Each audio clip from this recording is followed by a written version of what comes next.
Заэр дуулж байна да. Дуулцж байж, судалж байж, муу сэтгэлтэйгээ тэмцэж байж, зөвийг гэж нэрлэдэг билээ. Тийм болохоор энэ үйл ажиллагааныхаа ихэнх бүгдх ийм хоромхон хугацааны бяцлаглыг хийцгээе.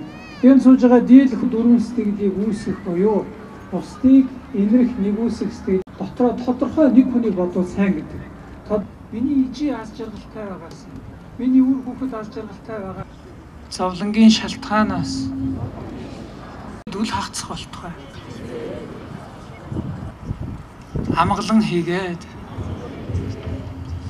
Бурхан багшийн сургаал аваас эв зохицол, хүнлэгийн үзэл санаа, байгаль орчиндөө хүндэтгэлтэй хандах, зан навирын төлөвшил, ёс суртахууны зарчим тул хүн бүр Бурхан нэгний сургаалыг судлан мэдэх, амьдрал ахуйдаа хэрэгжүүлэхийн төлөө эрмэлзэх сэтгэлийг төрүүлээсэ хэмээн та бүхэндээ айлтгаж байна. Бурхан багшийн их дүүцийн өдрийг өргөн тэмдэглэж, гүн хүндэтгэл үзүүлж буй Гандан тагчлын хийдийн хамт олон хамтран зохион байгуулж байгаа сүм хийд, бусад албан байгууллагууд иргэд та бүхэндээ гүн талархал илэрхийлж, та бүхний буян номын үйл хэргийг байнга дэмжиж ажиллахаа илэрхийлж байна.